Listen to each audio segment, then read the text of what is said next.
하나님 아버지, 오늘도 우리가 하나님의 말씀을 전하고 들을 때에 지혜롭게 하시고 성령으로 충만하게 하셔서 하나님의 마음에 합한 것을 잘 말하게 하시고 듣는 이들도 한 성령으로 잘 깨달을 수 있도록 역사하여 주시옵소서. 믿음으로 언금한 손길들 위에 복을 주시고 하나님이 우리와 늘 함께하고 계신 것을 기억하며 감사하는 우리 모두가 되게 도와주시옵소서. 예수님의 이름으로 기도하였습니다. 아멘. 하나님의 말씀은 고린도전서 4장 1절에서 5절까지 말씀을 함께 합독하겠습니다. 고린도전서 4장 1절에서 5절까지 말씀입니다. 함께 읽습니다. 시작. 사람이 마땅히 우리를 그리스도의 일꾼이요 하나님의 비밀을 맡은 자로 여길지어다. 그리고 맡은 자들에게 구할 것은 충성이니라. 너희에게나 다른 사람에게나 판단받는 것이 내게는 매우 작은 일이라.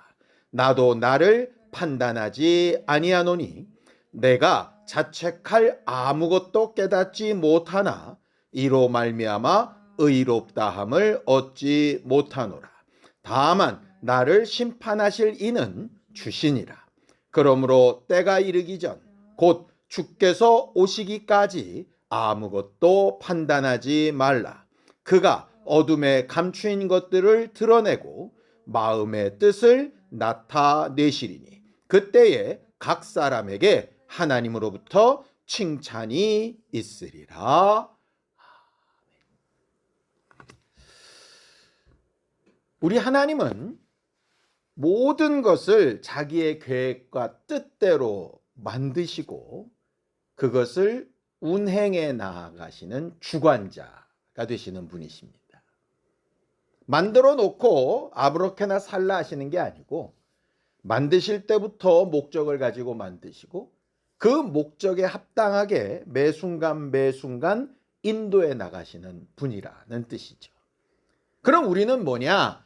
하나님께서 세우신 그 목적에 합당하게 지음을 받은 이후에 하나님이 세우신 그 길과 목적을 따라 잘 인도받아가는 과정 가운데서 하나님이 주신 권리와 한계를 알고 그것을 잘 합법적으로 또 합리적으로 누리고 사용하는 사람들이 되어야 맞습니다.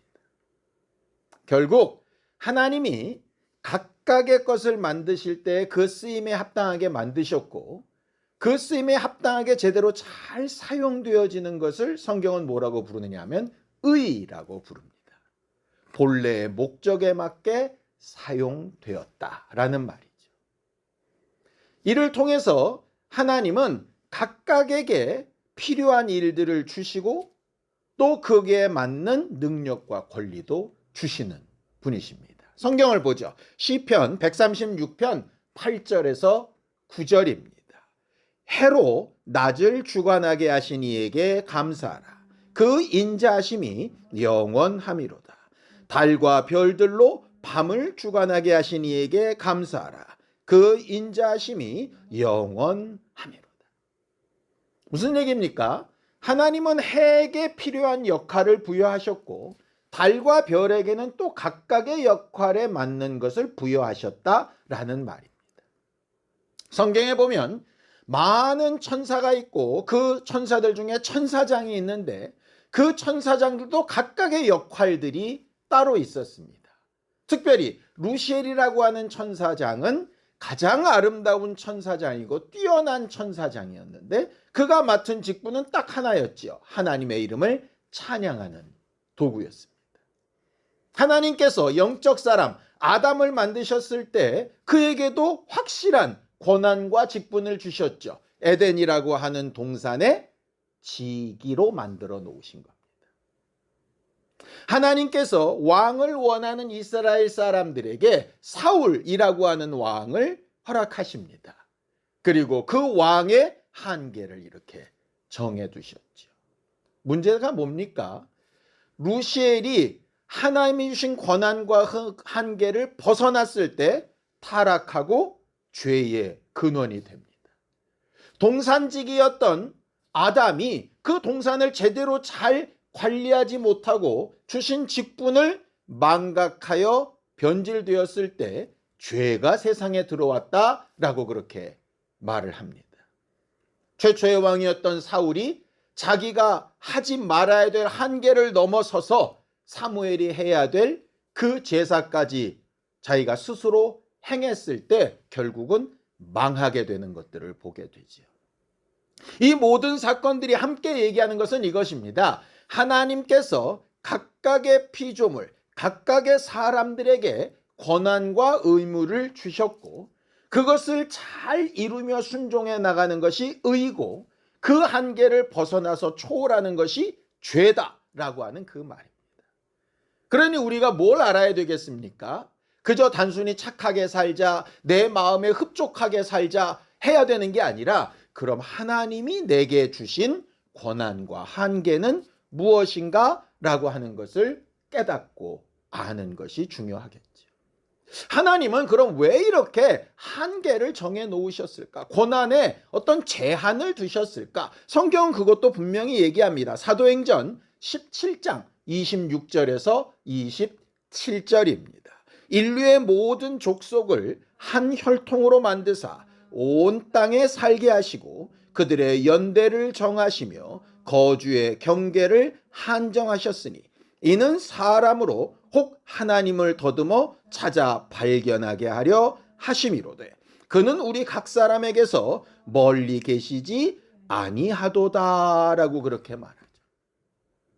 하나님이 우리에게 주신 권세나 권리 그런 것들이 워낙 크고 대단하기 때문에 그 한계를 정해놓지 않으시면 마치 그것이 본래 자기의 것인 것처럼 착각하게 된다는 거죠.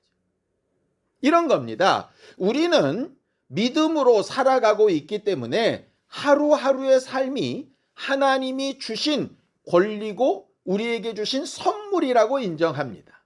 그런데 믿음이 없는 사람의 입장에서는 당연히 내가 살아야 될 시간이라고 생각을 하는 거죠.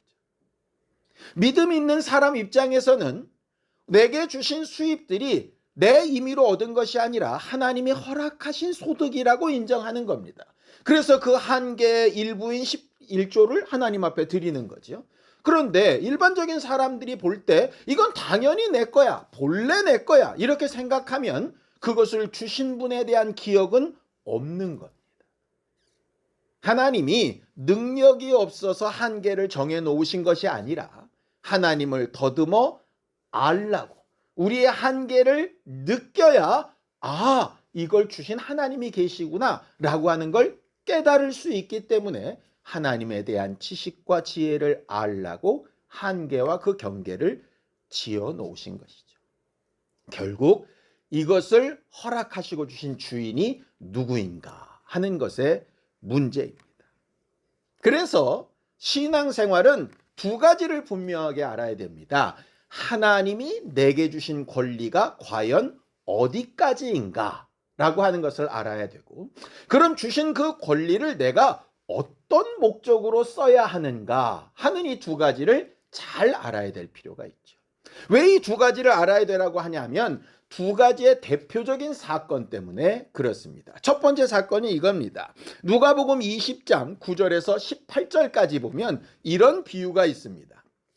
한 사람이 자기 포도원을 사람들에게 세를 주고 멀리 떠나게 됩니다. 세를 줄 때는 이 포도원의 주인은 나고 그 포도원에서 너희들이 농사 지어서 주인에게 돌려야 될 부분을 돌리고 나머지는 너희가 임의로 먹고 써라 라고 하는 계약으로 주고 떠난 거죠. 그 약속을 잘 지킬 것이라고 믿고 그렇게 한 것입니다. 그래서 세를 받으러 주인이 보냈더니 그 종들을 어떻게 합니까? 때립니다. 쫓아냅니다. 당연히 줘야 될 주인의 몫을 돌려주지 않습니다.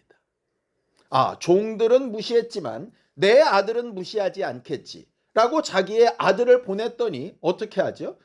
저가 상속자니 저를 죽여버리면 영원히 이게 우리 것이 되겠다 싶어서 그 아들을 죽어버렸다라고 이렇게 이야기를 하죠. 어쩔 수 없이 그 주인은 그렇게 세를 받았던 이들을 다 내어 쫓고 징계하고 새로운 사람들에게 세를 맡겼다라고 하는 비유가 있습니다. 이게 뭐죠?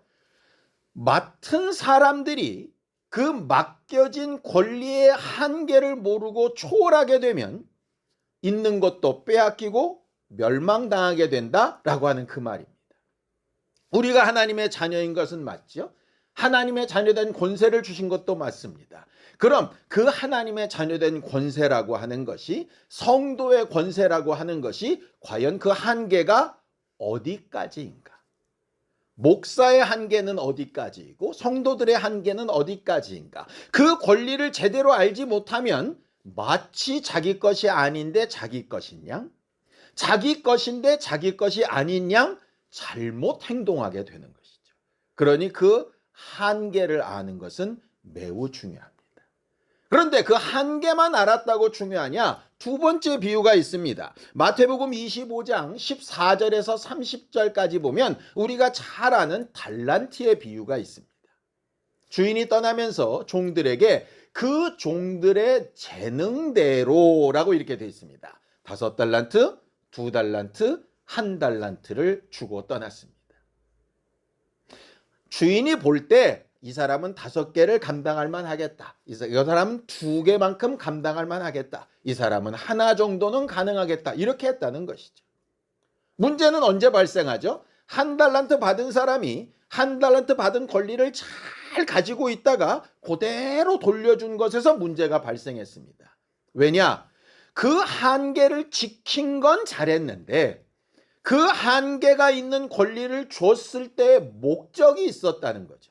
그 목적은 주인의 뜻에 맞춰서 이것을 잘 사용하여 이득을 남겨라 라고 하는 것입니다. 근데 그 종은 주인을 그냥 두려워하는 마음에 주신 권리를 잃어버리지 않고 초월은 하지 않았지만 그것을 목적대로 쓰지 않아서 빼앗기게 된 사건이 벌어지게 됩니다. 그래서 우리가 2가지를 알아야 된다라고 하는 겁니다. 내게 주어진 권리의 한계가 어디까지인가?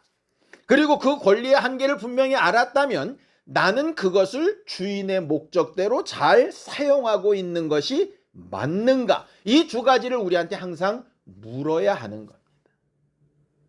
첫 번째가 매우 소극적인 신앙생활이라면 2번째는 굉장히 적극적인 신앙생활인 거죠. 이 2가지가 잘 조화롭게 되어야 합니다. 왜냐? 적극적인 것이 너무 도에 지나치면 권리의 한계를 초월하게 되겠죠.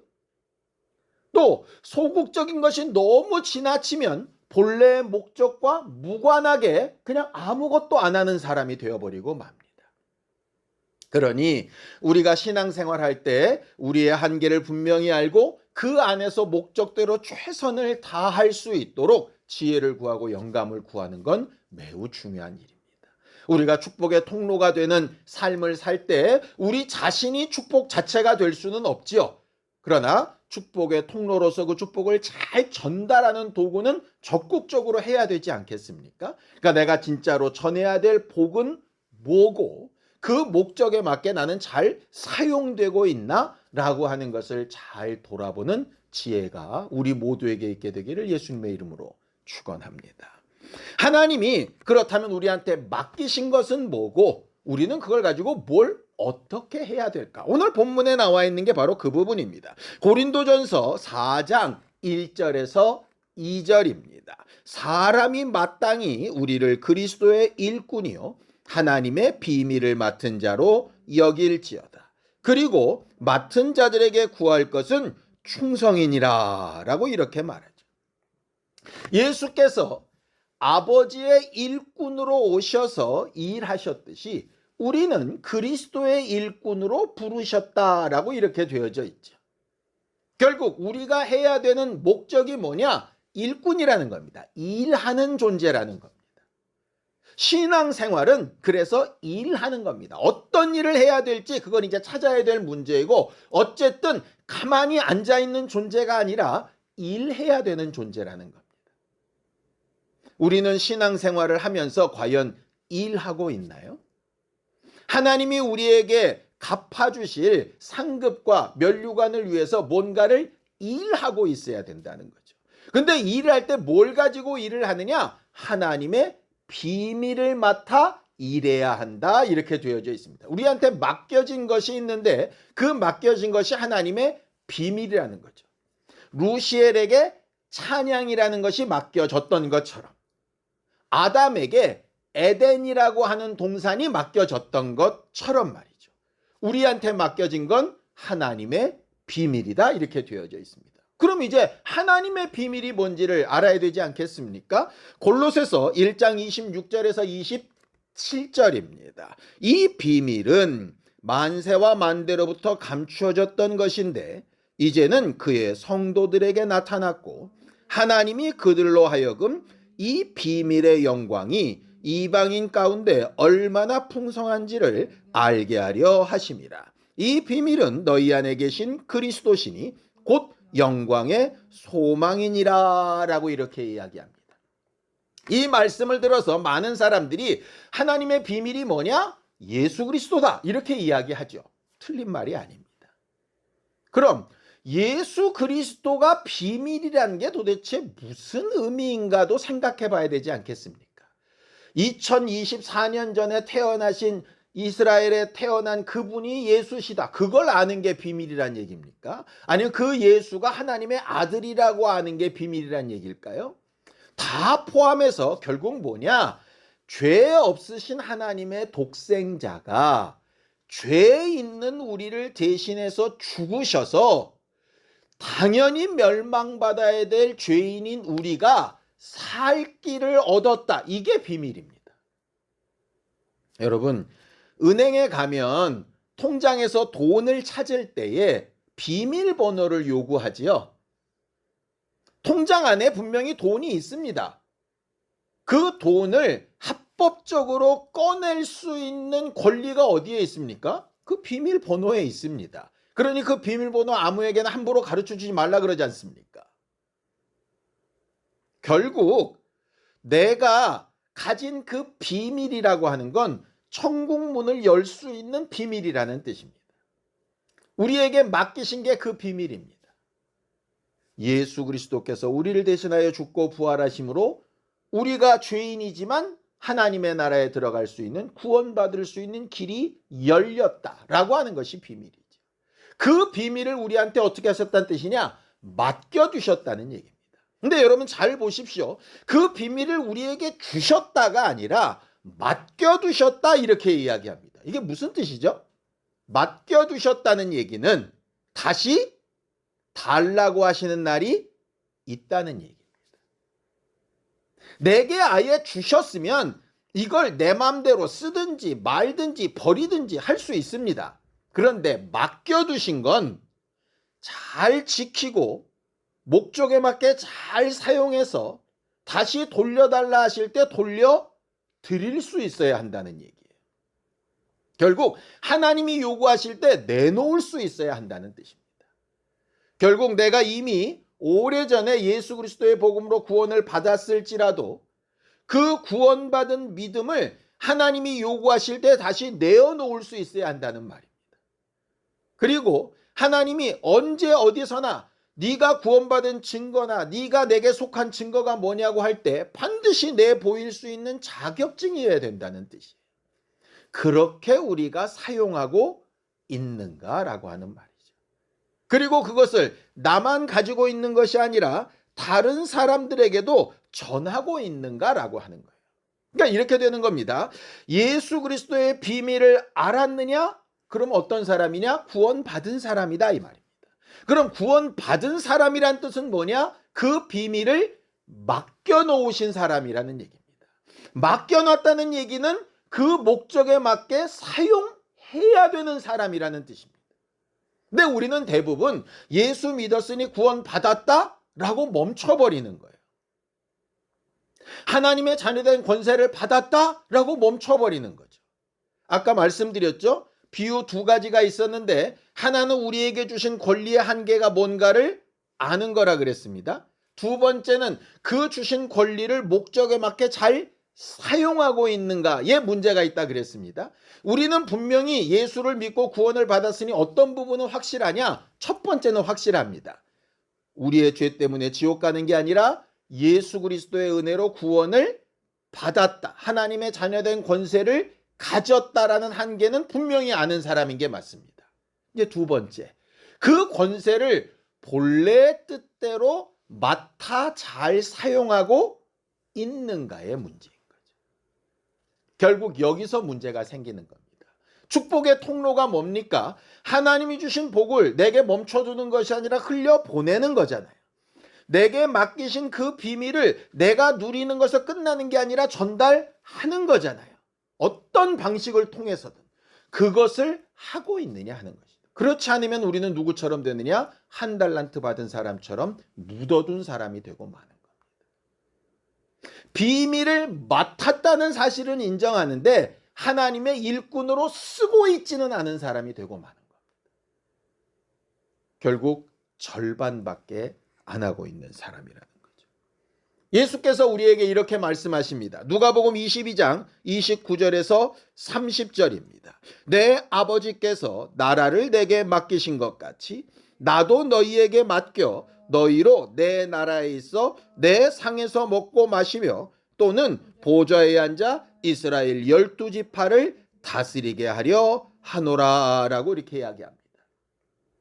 우리에게 맡기시고 그 복음을 잘 사용하게 하시는 이유가 뭐냐? 예수께서 아버지께 그 비밀을 맡아서 죽고 부활하시기까지 그 일을 잘 사용하심으로 하늘의 보좌에 앉으실 수 있었던 것처럼 너희에게도 동일한 영광으로 갚아주시기 위해서 일하라 라고 말씀하신다는 거예요. 우리가 세상에서도 일을 할 때는 일에 대한 결과와 대가를 받게 되죠. 적어도 우리가 하나님 앞에 하나님의 일꾼으로 일한 것에 하나님이 절대로 그 값어치를 없애거나 무시하지 아니하시고 반드시 갚으시는 분이라고 말하고 있는 겁니다. 하나님은 얼마든지 그걸 주고 싶어 하시는데 과연 일하는 것이 있는가라고 하는 문제죠. 문제는 그 다스리는 자리에 올라가는 일을 위해서 어떤 일이 필요하냐? 이런 일이 필요한 겁니다. 누가복음 22장 26절입니다. 너희는 그렇지 않을지니 너희 중에 큰 자는 젊은 자와 같고 다스리는 자는 섬기는 자와 같을지니라. 사람들은 다스리는 위치에 있으면 큰 힘과 능력으로 다른 사람들을 막 억압해야 된다고 생각하는데 성경은 다스리는 자의 위치는 무엇으로 보장되는 것이냐? 섬기는 일로 보장된다 이렇게 되어져 있어요. 결국 우리가 월급을 얻기 위해서 일을 해야 되잖아요. 그것처럼 다스리는 권세와 권리를 얻기 위해서 섬기는 일을 해야 된다 이 말입니다. 예수께서 그렇게 하신 것이에요. 결과적으로 우리가 복을 얻기 위해서는 복을 얻기 위해 합당히 해야 될 일이 있는 것이죠. 우리가 이걸 자꾸 착각하는 이유가 은혜라는 말로 퉁쳐버리기 때문에 그렇습니다. 다시 돌아가겠습니다. 우리가 알아야 될 걸 두 가지라 그랬습니다. 하나님이 우리에게 주신 권리의 한계가 뭔가라고 하는 겁니다. 하나님이 우리에게 주신 권리라는 건 내가 지금 뭘 어떻게 해서 받은 것이 아니라 하나님이 일방적으로 은혜로 주신 겁니다. 두 번째는 뭐죠? 주신 그 은혜를 내가 어떻게 썼느냐에 따라서 그 대가가 오는 것입니다. 이건 행한 대로 갚으시는 거예요.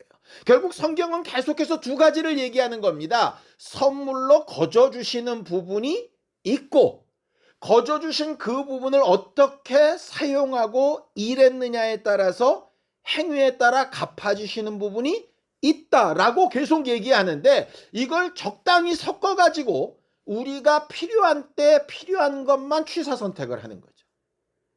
은혜라는 말로 다 퉁쳐버리기도 하고 아니면 행동하지 않아서 못 받는 게 당연해 이렇게 치부해버리기도 하는 겁니다. 은혜로 받은 것과 행동하고 다스리는 권세로 부여받아야 될 부분이 분명히 구분되어져 있다라고 하는 거죠. 그러니 우리가 살아갈 때 매우 조심스럽게 생각해야 될 것은 내가 지금 누리고 해야 되는 이런 권리가 누구로부터 왔는가를 분명히 아는 것이고 그걸 가지고 내가 어떻게 쓸 것인가를 하나님의 목적에 따라서 잘 잘 인도받는 두 가지가 반드시 필요한 겁니다. 마치 출애굽할 때는 은혜로 모두를 다 데리고 나왔으나 가나안 땅에 들어가는 것까지는 그들의 행동에 따라서 누락과 성공이 구분되어지는 것처럼 나오는 은혜와 들어가는 결과는 별개일 수 있다라고 하는 거죠. 결국 우리가 하나님 앞에 하나님의 비밀의 일꾼으로서 잘 전하고 나타내는 일을 감당하는 교회가 되어야 한다라고 하는 겁니다.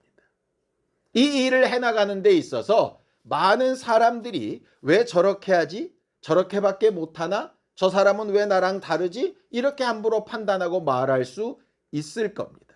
근데 아까도 말씀드렸죠. 천사장이 많지만 천사장들이 각각 맡은 업무와 권리들이 달랐지 않습니까?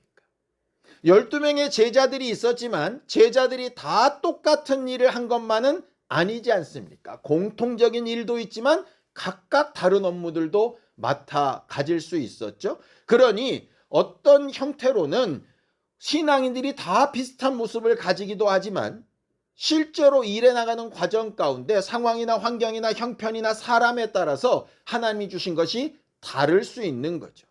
마치 5달란트, 2달란트, 1달란트처럼 말입니다. 그러니 누가 누구를 보고 더 낫네 못하네 이렇게 말은 할 수 있지만 그것이 사실 정확한 판단의 근거가 될 수는 없는 문제입니다. 결국 우리는 누구의 판단 앞에 서게 될 거냐? 하나님의 판단 앞에 서게 될 거라는 거죠. 고린도전서 4장 3절에서 4절입니다.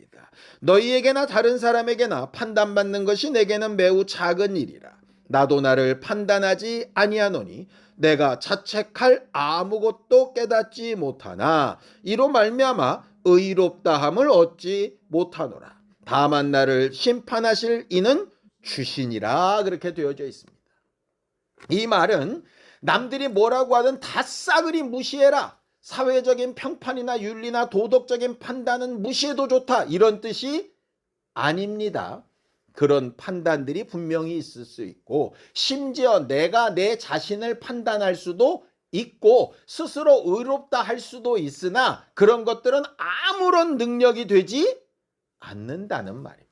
중요한 건 하나님이 어떻게 보실까 하는 거죠. 믿음의 조상 아브라함을 생각해 봅시다. 아브라함 주변에 있었던 사람들이 100세에 낳은 아들인 이삭을 번제로 바친다고 말하고 행동했을 때 그들의 머릿속에는 어떤 판단이 들었겠습니까? 다 미쳤다, 치매 아니냐? 이렇게 아마 생각했을 겁니다. 예레미야 선지자가 전쟁하지 말고 바벨론으로 전부 다 투항하고 포로로 가라 이렇게 얘기했을 때 이스라엘 사람들 마음속에 들었던 생각이 뭐였겠습니까?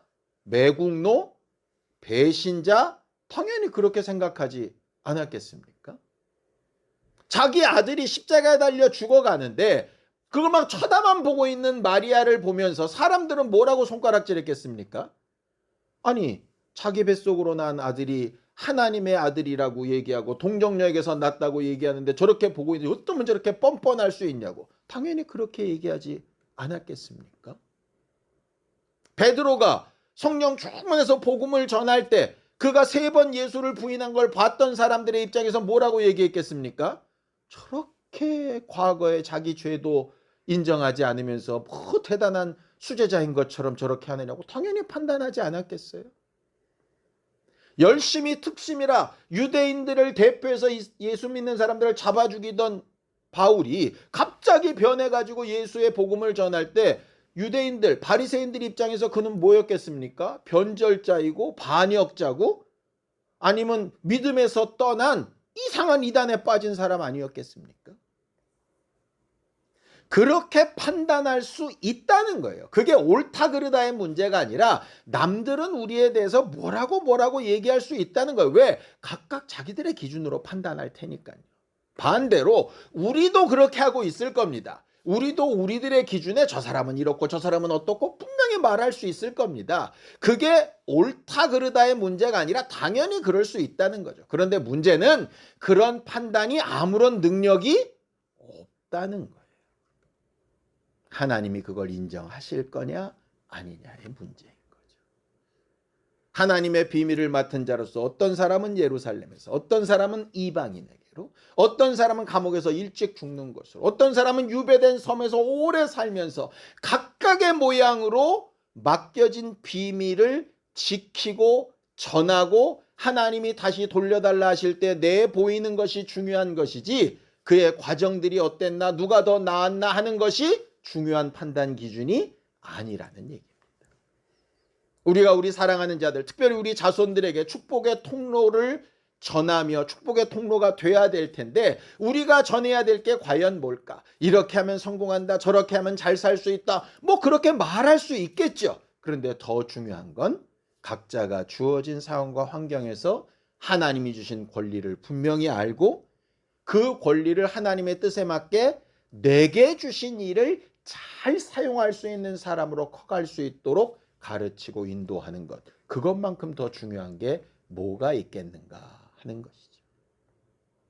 때로는 우리 마음에 들지 않을 수 있고 흡족하지 않을 수 있고, 때로는 이렇게까지 되는 게 과연 옳을까 싶을 만큼 두렵고 떨림이 있을 수도 있을 겁니다.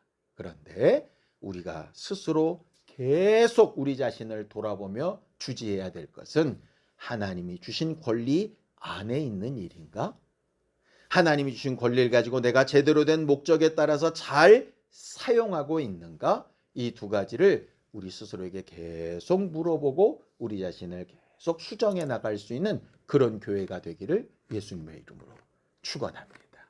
이것이 바로 축복의 통로가 되는 삶이고 하나님께서 칭찬하실 만한 삶이라고 생각합니다. 함께 기도하시겠습니다. 하나님 아버지, 하나님께서 우리 모두와 함께하여 주셔서 하나님이 우리에게 주신 것들과 맡기신 것들이 무엇인가를 잘 분별하여 알게 하시고, 하나님을 더 가까이 할 수 있는 신령한 믿음의 사람들이 다 될 수 있도록 도우시고 역사하여 주시옵소서. 하나님이 주신 한계를 분명히 알고 그 안에서 주의 목적을 따라 잘 감당하는 목회자, 성도들이 되게 하여 주셔서 하나님의 이름에 합당한 영광을 돌리는 거룩한 교회들로 삼아 주시옵소서. 하나님 아버지, 우리를 지혜롭게 하시고 겸손하게 하여 주셔서 하나님이 우리에게 주신 권리와 한계를 분명히 알고 하나님을 더듬어 찾아 발견하게 하여 주시고, 하나님의 나라에 더 가까이 나아가기 위하여 우리에게 맡기신 것을 가지고 주의 뜻대로 잘 사용하여 하나님이 기뻐하시는 열매들을 남기는 우리 모두가 되게 하여 주시옵소서. 우리가 사랑하는 자들, 특별히 우리 자손들에게 주께서 베풀어 놓으시고 맡겨두신 그리스도의 비밀을 잘 전하여 가르치고 인도받게 하는 거룩한 가정, 거룩한 교회들로 성장해 갈 수 있도록 우리 모두를 도우시고 함께하여 주시옵소서. 예수님의 이름으로 기도하였습니다. 아멘.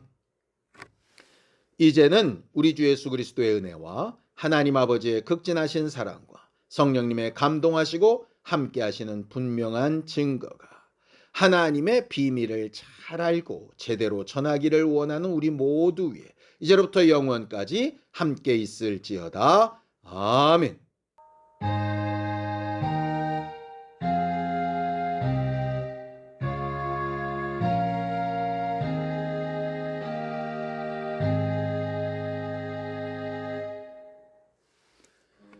매 순간 하나님이 우리에게 베푸신 그 하나님의 비밀을 잘 알고 전하는 우리 모두가 될 수 있기 바랍니다. 수고하셨습니다. 감사합니다.